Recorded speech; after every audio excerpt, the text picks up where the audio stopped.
red flags. It's pretty simple to understand. It basically means, hey, stupid, don't go over here, don't do this thing, or you could die, or you could really, really jack up your life. Now, a lot of us, before the emoji took over the world, we still kind of understood the concept of red flags. You'd see them at the beach. It means don't get in the water.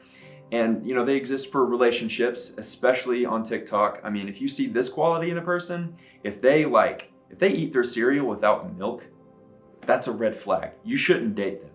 But I think we all know that red flags are really easy to ignore. And they don't just exist for dating. They don't just exist for the beach. They exist for every area of your life. But we're really good at ignoring the red flags, aren't we? Be honest. I am, you are. And I think that there's a few different reasons for that. The first reason is we just don't really care. Because what's on the other side of this red flag looks a lot better than the thing that's on the back side of the red flag. What's over here looks a lot more fun than what we've been doing before. Whether that's, that relationship that's probably going to be toxic, or, sneaking out on Friday night to go to the party, or hanging out with people that, just do all kinds of crazy stuff all the time that you shouldn't be doing. That's a red flag, but it's just so much fun, right? Why not do it? Or number two, we just don't believe that the red flag applies to us. It might be a rule, yes, for some other people, and all the really sad stories when they cross the line. But that's not your story. That's not going to happen to you. You're the loophole. You're the exception. It's not going to happen to you. Or you just think that you're better than the danger. You think that, okay, yeah, you see the red flag, okay, this is dangerous. I probably shouldn't do this. My life is going to end up in flames, but I want what I want, and I'm going to go out in a blaze of glory to get what I want. But here's the thing that we don't understand. You might think that your life is a bubble.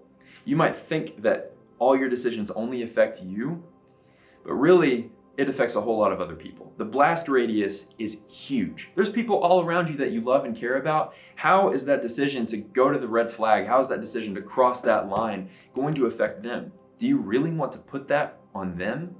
Stop thinking so much about yourself. Think about the other people. Those are just a few of the reasons I think that we avoid red flag, or the reasons that we cross those boundaries and chase the red flags. But we all know that it's something stupid.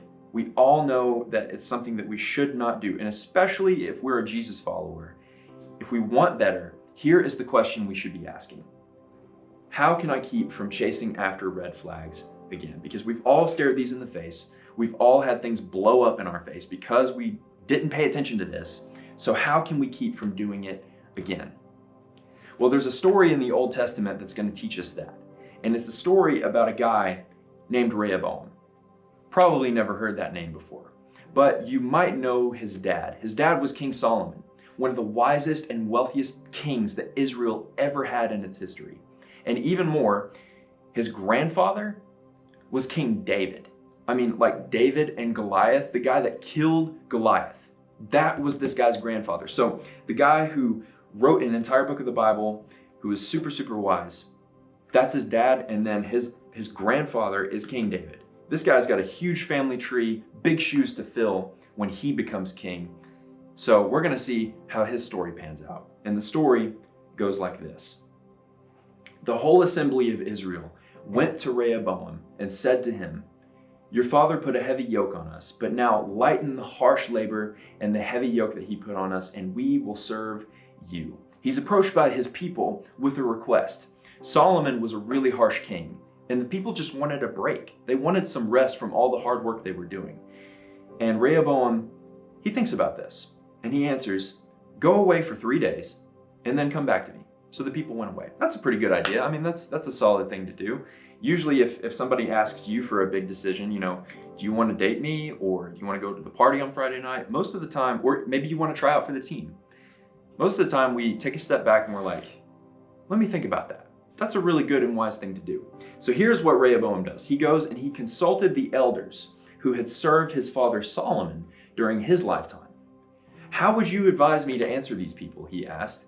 And they replied, "If today you will be a servant to these people and serve them and give them a favorable answer, then they will always be your servants." Okay, makes sense. If you do this one thing for the people, they're going to be loyal to you forever, and they'll do anything that you say. So he's like, all right. And then he goes and he asks a different group, some of his buddies, some of the younger guys that grew up with him. And the young men who had grown up with him replied, "These people have said to you, 'Your father put a heavy yoke on us, but make our yoke lighter.' Now tell them this, 'My little finger is thicker than my father's waist. My father laid on you a heavy yoke. I will make it even heavier. My father scourged you with whips. I will scourge you with scorpions.'" It's a very different tactic that these guys are suggesting here. So he has two options. Either A, he can go easy on them, win their favor, or B, he can be super, super harsh because it's better to be feared than loved, right? Wrong. Here's what Rehoboam does. He goes back to the people. He tells them what his friends told him to say. And the people rejected him for it. Because of that, the kingdom was split apart. Everything that his grandfather and his father had built, the amazing thing that they had built, was torn apart because Rehoboam failed to listen to wise counsel. He saw the red flag, or actually, maybe he even didn't see the red flag, and he went over there anyway. And that is why none of us know the name of Rehoboam. So here's what that means for us. Teachability determines capability. Our ability to listen to wise people, our ability to listen to the people who can actually see these red flags, determines how far we're going to go in life. So, two questions for you. Where are you going in life? Where do you want to end up? Who do you want to become?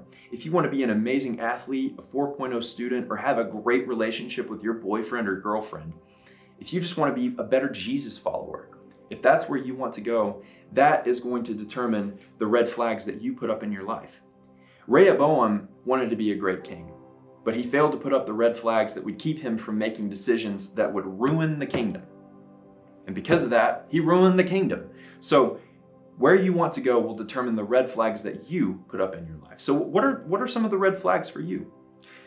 And the second question is this: where do you want to go, but also who is helping you get there? Who is helping you get there?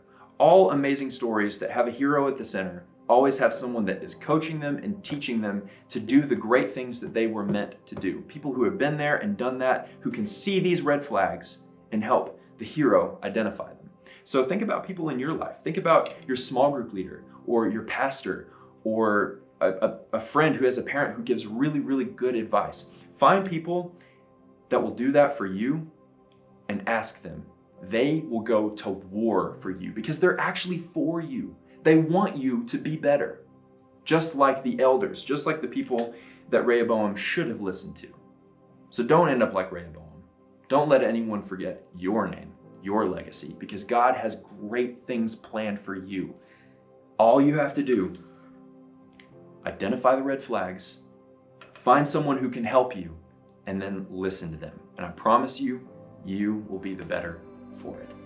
See you guys next week.